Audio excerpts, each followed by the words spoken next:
subject, recognizing God's work in our lives. And he's asked that we read Romans chapter 8, verses 31 to 39.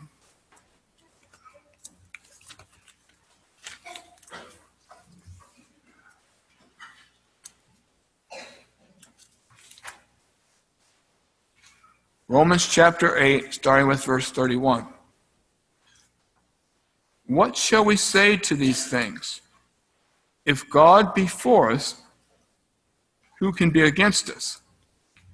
He that spared not his own Son, but delivered him up for us all, how shall he not with him also freely give us all things? Who shall lay anything to the charge of God's elect? It is God that justifieth. Who is he that condemneth?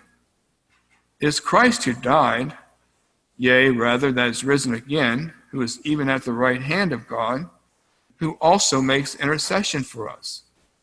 Who shall separate us from the love of Christ?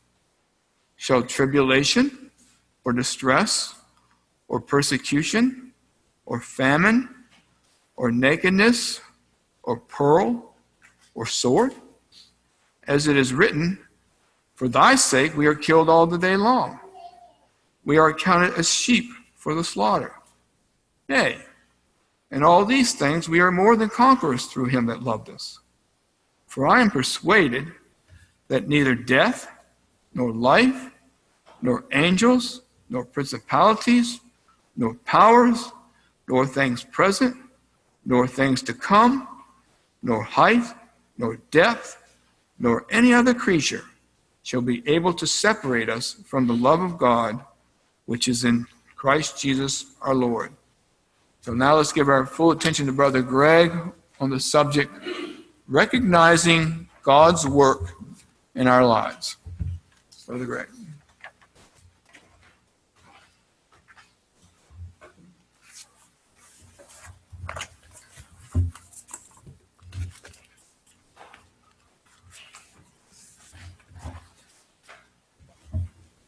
Good morning.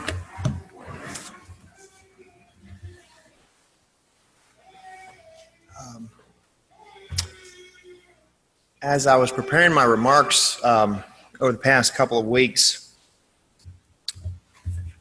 and then this past week with the tragedy that occurred in Florida, it actually really fell in line with my remarks this morning in a way that we have so much work to do in this world we live in. Tragedies like what occurred this week have become all too frequent. And our society is trying to push God out of everything, and we see the result in what is happening to our country, to the world that we live in, and just how much this world needs God. It needs all of us to help spread that message and to help others understand that we need God. 2 years ago, I had the opportunity to teach a young people's class at Canadian Bible School. And the ages were roughly like ages maybe 14 to 20, 21. And I probably had 25 kids in the class. And one of the days, I started off the class by asking a question. I said, if you could pick one individual out of the Bible to have dinner with, just you and that individual, sit there and have dinner and ask all the questions you want to ask and have a conversation with this individual, who would it be? So I started going around the room, and each one had to think of one. They started naming them. David, Moses, and Noah, and Ruth, and Daniel, and Joseph, and Paul, and Samson. And we got to about the 12th or 13th person, and finally this individual said, Jesus. And I said, well, it's really interesting that Jesus fell that far down the list that no one wanted to have dinner with Jesus, but wanted to have dinner with all these other individuals. And the response back was, well, Jesus can be intimidating. he was perfect. Can we really relate to Jesus? I'd be very intimidated to have dinner with Jesus. And I thought, wow, I said, that's completely the opposite reaction of what God and Jesus want, and certainly what Jesus wanted in the humble manner that he came and that he lived his life. And they said, but these other individuals, while they accomplished amazing things and they were amazing people, we know that they sin like we do, and they had some downfalls. And so we can relate to that. And so that's often true, right? We can relate to David because of maybe his downfalls. Or we can relate to Samson because of his downfalls. But on the other side, I think we can relate to David, and we can relate to Samson, and we can relate to the nation of Israel because of all of the clearly evident ways God was working in their lives. Because God's doing the same thing for us. But oftentimes we don't see it that way. I read a statistic recently that in the United States, on average, there's roughly 16,000 car accidents a day. So all of us today that made it to meeting without being in a car accident, we can thank God for allowing us to safely arrive at meeting this morning. And so that may just be a small way that God helped us today. But we can all think of really big things that God has done for us in our lives, for all of us. I think about my life. I think about Lori and I being blessed with 8 healthy children. Psalms 127 says that children are an heritage from the Lord.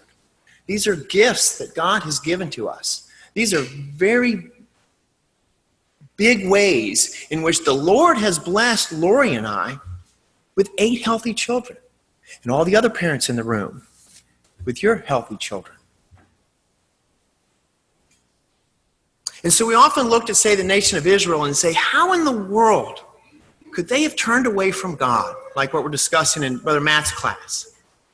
He had just parted the Red Sea for him, and shortly thereafter, they're mumbling about the fact that Moses has been gone for a little too long. Let's build a calf and worship the calf. How could they do that? Well, unfortunately, we do the same thing. We have this great work done in our lives by God, and typically, I know with me, very soon I'm forgetting that. And I'm worried about something that I shouldn't be worried about. And so if we really pay close attention to the scriptures, we'll see there's so many accounts and stories of these individuals and God working in their lives, but these very faithful and very spiritual and very wonderful servants of God who show times of weakness and show a lack of faith and struggle. And we do the same thing. But we can relate to them in both ways. And so this morning I'm going to briefly look at 2 individuals' lives that you might say, well, I don't know how in the world you pick these 2 individuals because they seem to be so complete opposites. But in a way, there's some similarities in these 2 individuals. I want to look briefly at the life of Samson and the life of Elijah. And about, I'd say 10 or 12 years ago, I had the opportunity to teach or speak down at the hall weekend gathering down at youth camp, and the class was on Samson. And I learned so much from that class, and I really enjoyed the study of Samson. And it seems like every time I look at it, I find something new. And so I think we can learn a lot from both of these individuals, from their faithful actions and also from the times when they weren't so faithful, when they kind of forgot that God had done so much in their life and that God was working in their life. So I'd like to start with Samson. In Hebrews chapter 11, verse 13, I'm going to read several verses here in Hebrews 11, but in Hebrews 11, verse 13, it says, "These all died in faith, not having received the promises, but having seen them afar off, and were persuaded of them, and embraced them, and confessed that they were strangers and pilgrims on the earth." And now down to 32, "And what shall I more say? For the time would fail me to tell of Gideon and of Barak and of Samson and of Jephthah, of David also and Samuel and of the prophets, who through faith subdued kingdoms, wrought righteousness, obtained promises, stopped the mouths of lions, quenched the violence of the fire, escaped the edge of the sword, out of weakness were made strong, waxed valiant in fight, turned to flight the armies of the aliens. So these verses here clearly tell us that God commended Samson on his faith. And I say this, that it's important that we realize this, what's recorded about Samson in Hebrews chapter 11, because when we realize the events about Samson and about his life, we would say that maybe in many of his actions, he really wasn't one that oftentimes showed us that his faith in God was precious to him. Samson was given the task of starting the process of delivering the Israelites out of the hand of the Philistines. But the ways in which he chose to do it probably wouldn't have been the ways we would have chosen. And so when you hear the name Samson, there's probably several things that come to mind, right? Strength, maybe his hair, Delilah. There's several things that immediately come to mind when you think about Samson. We read about Samson starting in Judges chapter 13. So let's turn to Judges, 13th chapter of Judges.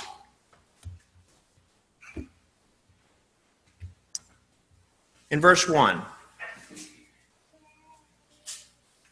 Judges 13, verse 1. And the children of Israel did evil again in the sight of the Lord. And the Lord delivered them into the hand of the Philistines for 40 years. So it's kind of a recurring thing, right? They did evil again, and God had had enough, and he delivered them into the hand of the Philistines. The Philistines at this time were basically, for a long time, were the Israelites' fiercest enemy. They were a brutal and powerful group of people that harshly oppressed the nation of Israel whenever God delivered the Israelites into their hands. The Philistines had discovered the ways of smelting iron, and therefore they were able to make these weapons that were far superior to the nations around them. And for long periods of time, the Israelites were brought under this harsh rule of the Philistines. And in fact, it was many years after Samson's life that these Philistines were finally completely overthrown.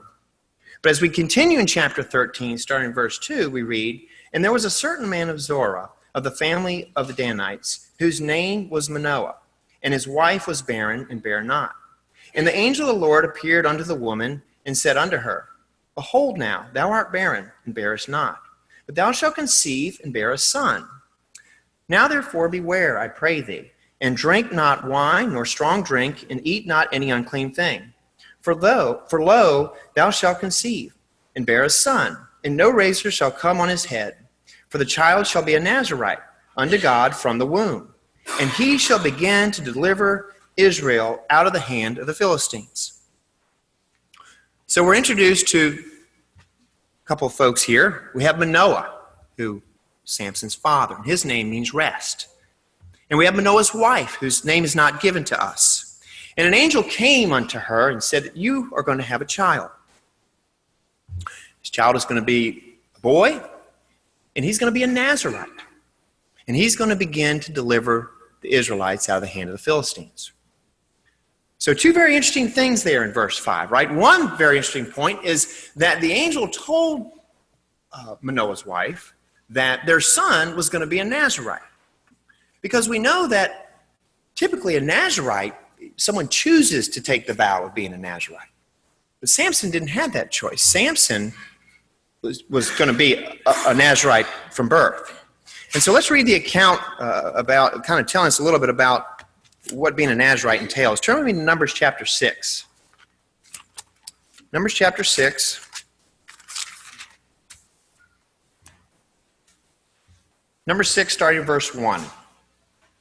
And the Lord spake unto Moses, saying, Speak unto the children of Israel, and say unto them, When either man or woman shall separate themselves to vow a vow of a Nazarite, to separate themselves unto the Lord, he shall separate himself from wine and strong drink, and shall drink no vinegar of wine, or vinegar of strong drink, Neither shall he drink any liquor of grapes, nor eat moist grapes or dried.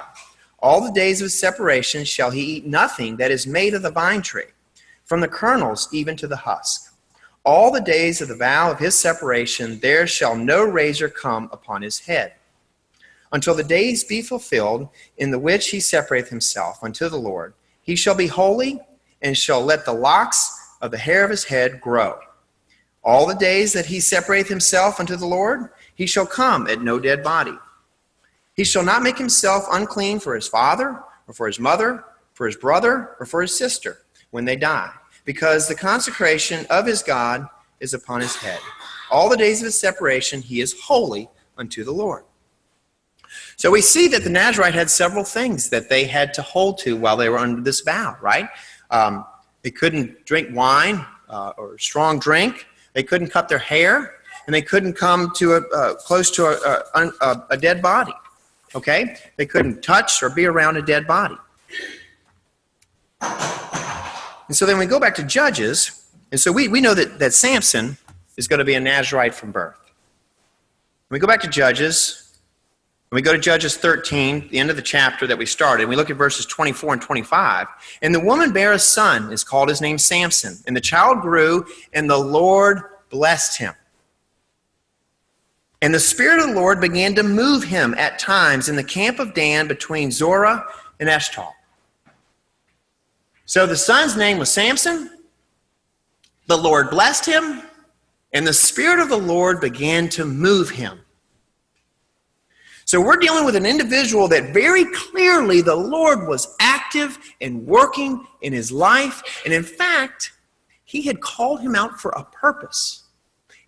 Just like we talked about in class this morning about Paul or Moses. Those individuals were chosen. They were called out for a distinct purpose, a specific task. And Samson's task was, you're going to start to help deliver the nation of Israel from the brutal hand of these Philistines. Samson's name means strength, or the strong one. And so, I'm not going to go through all the events, but we're very familiar with his extraordinary strength, right? That God allowed Samson to have. Okay? We can think about, well, we can talk through them real quick. I'm not going to look at all of them, right? So it starts out in 14 verse 6. The first thing is he kills the lion with his bare hands. All right? 14 verse 6. Actually, let's read just verse 6, because verse 6 starts and says, and the Spirit of the Lord came mightily upon him.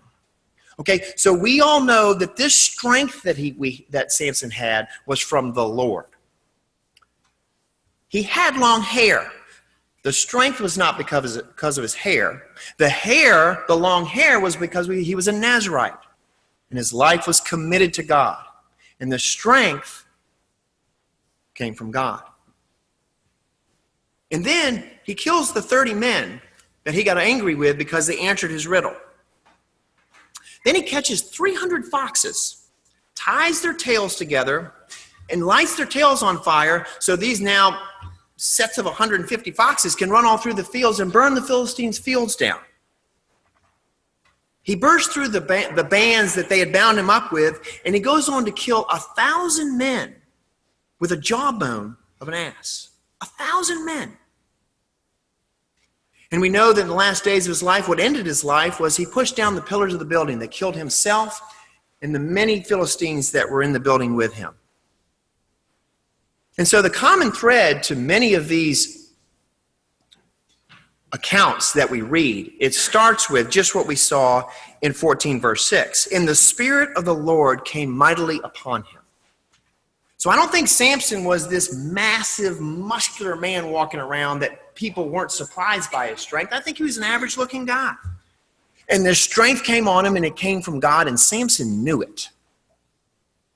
Samson knew that God was working in his life. Samson knew that what he was able to accomplish and what he was able to do wasn't on his own. It was because of God.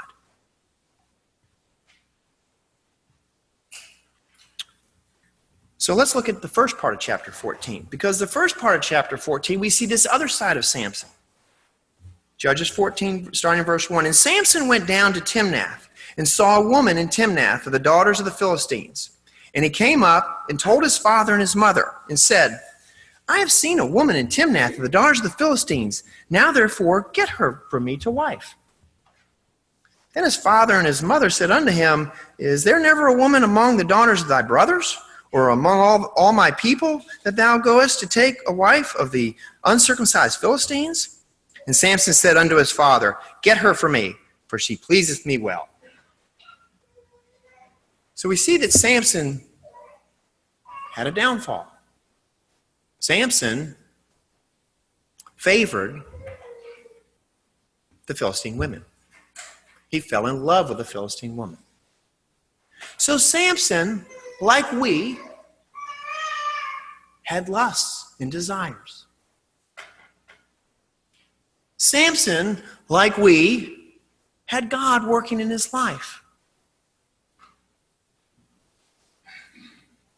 And so we can say, how could Samson do this? How could Samson desire the Philistine woman when he knew it wasn't right?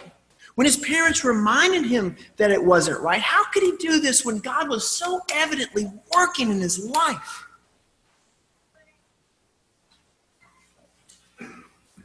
And that's how I used to question it and couldn't seem to answer it. And then I realized, man, I do the same thing. God very evidently works in my life. But I so often succumb to my fleshly desires and lusts and unfaithfulness and things that aren't according to God's will.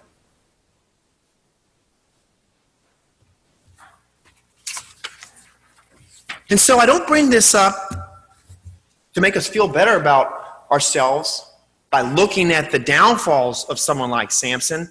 I bring this up so that we can realize that we're similar to Samson and that we're blessed and that God works in our lives, but that we too have our own things that we're working out, have our own things that cause us to stumble. And they're not the same.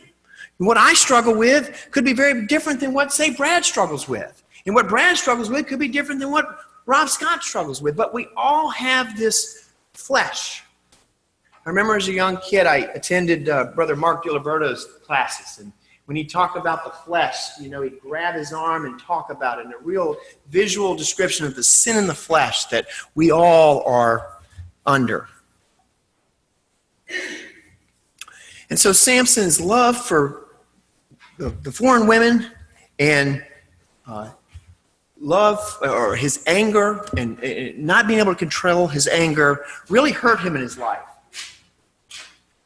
And I want to read a little piece from this book, The Story of the Bible, because I think it says it really well about Samson.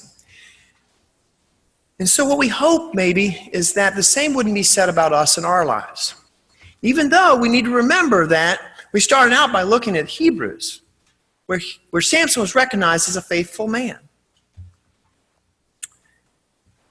It says, summary of Samson's life.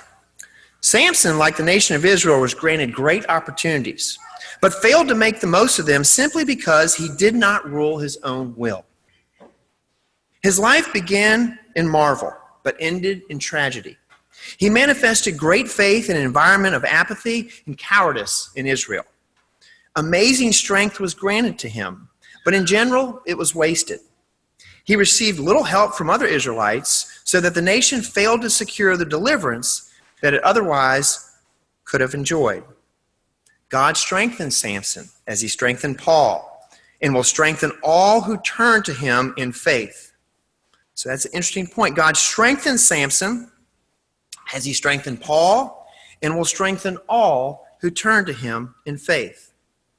Those who do this, humbly seeking his help and guidance in life, trying to keep his way as revealed in his word, shall receive divine help.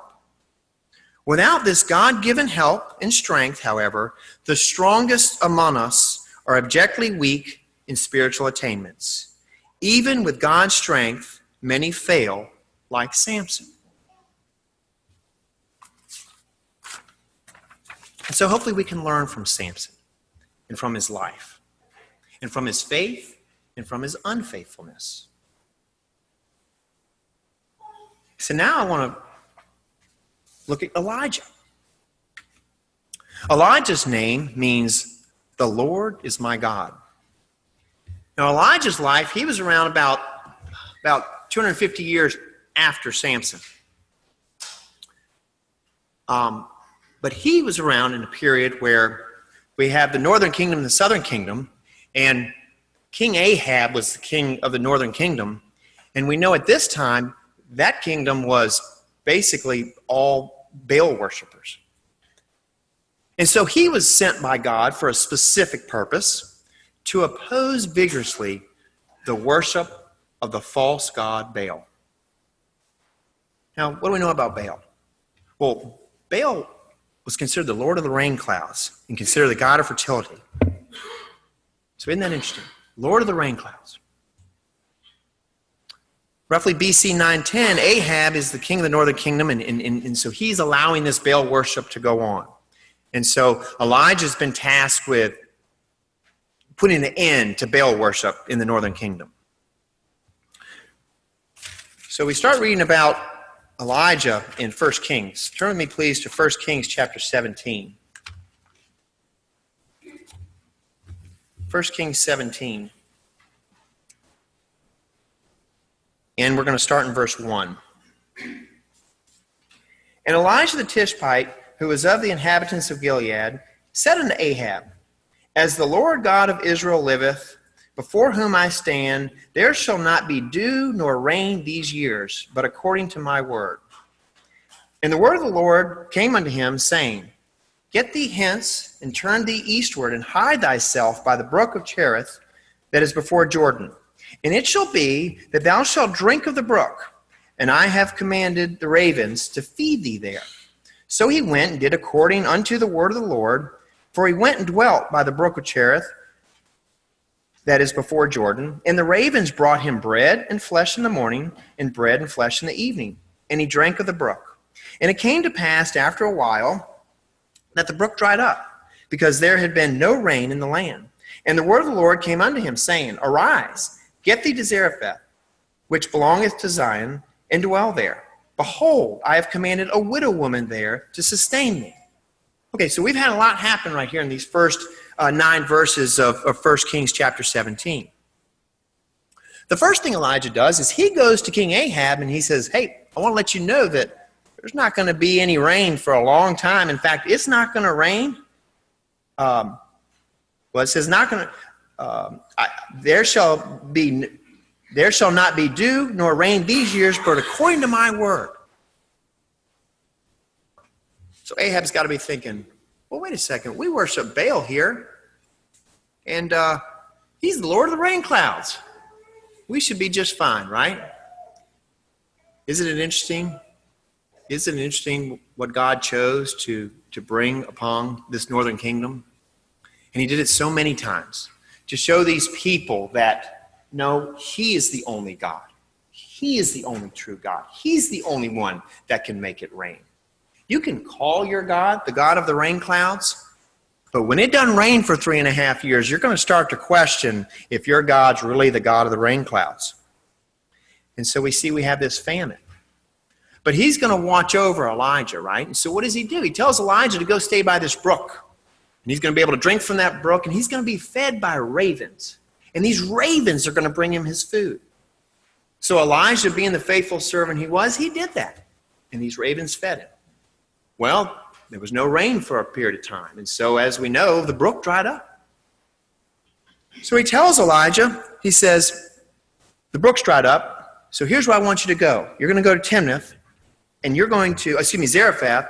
going to meet this widow woman and her son, and she's going to sustain you. And so we know as we read further on in chapter 17, he goes and he lives with this widow woman. And when he comes to this widow woman, the widow woman says, well, wait a second. I have enough oil and enough grain to make our last meal. And my son and I are getting ready to eat our last meal, and we're basically going to die. And Elijah said, no, you're going to feed me. You're going to help me. You're going to sustain me, and we're going to be just fine. And it happens. And then we see later on in chapter 17 that her son gets sick. and he dies. And then Elijah brings him back to life.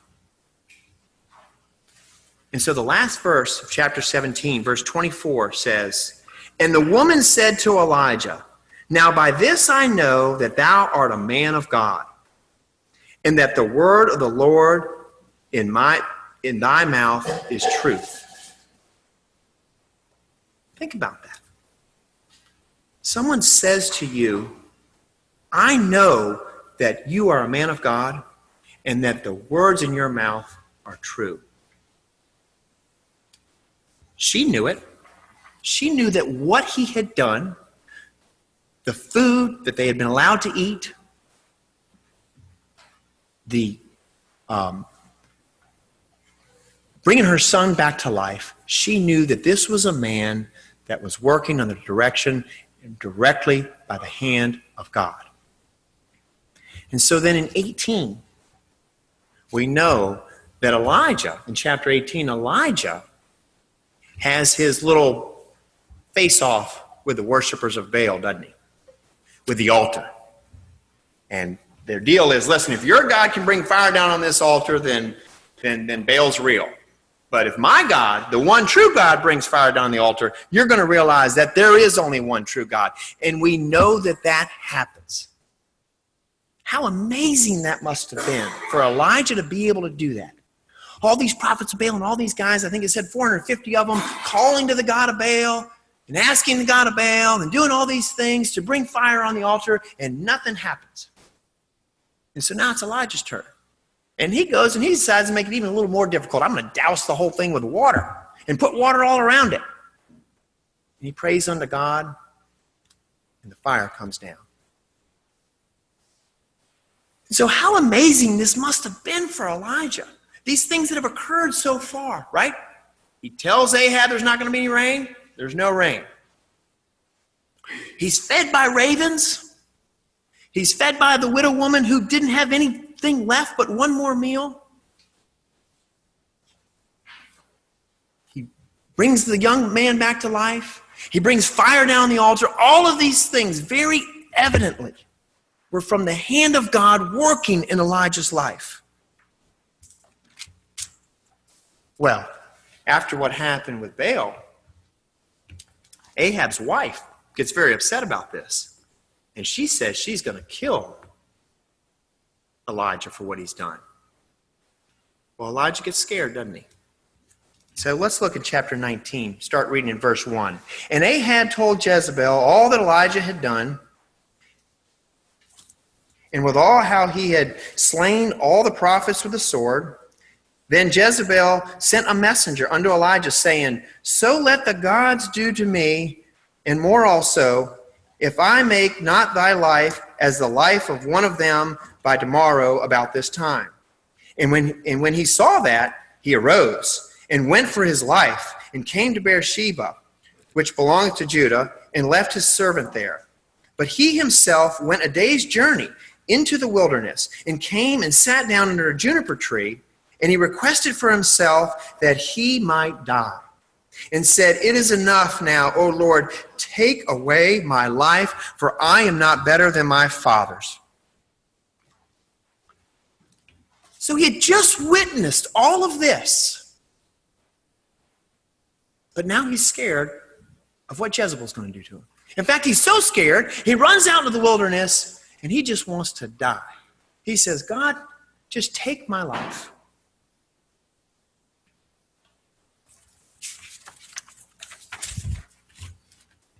Do we do the same thing?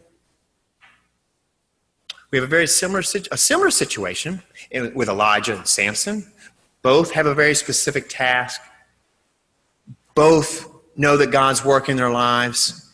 But both have times of weakness, have times where they struggle, have times where they're not faithful. Elijah had times where he was scared. He's so scared he wanted to die. When he had evidently known and seen God working in his life in such a dramatic way.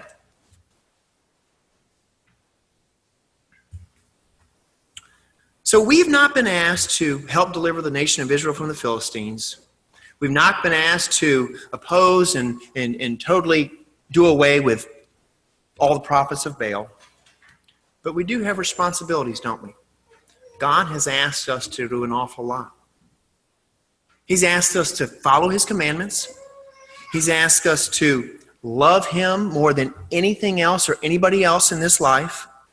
He's asked us to love others and to help bring others closer to God. And we have to do this despite our weak, sinful flesh. We have to do this despite the fact that we're not perfect. And we have to do this even though we often forget just how much God does for us in our life. So just like Samson, just like Elijah, just like all the individuals in the Bible that were tasked with work from God, even though they weren't perfect, even though they had downfalls, even though they had sin in the flesh, we have work to do. And we have a lot of work to do because we live in a world that is trying to run away from God and trying to forget God, but it's God that this world needs the most. And so we need to remember how much God works in our lives and help teach others how wonderful God can be and how he can work in their lives. And so I'd like to I'd like to close by reading from Matthew chapter 5. Matthew 5, starting at verse 14. "You are the light of the world. A city that is set on a hill cannot be hid. Neither do men light a candle and put it under a bushel, but on a candlestick, and it giveth light unto all that are in the house. Let your light so shine before men that they may see your good works and glorify your Father which is in heaven." Thank you.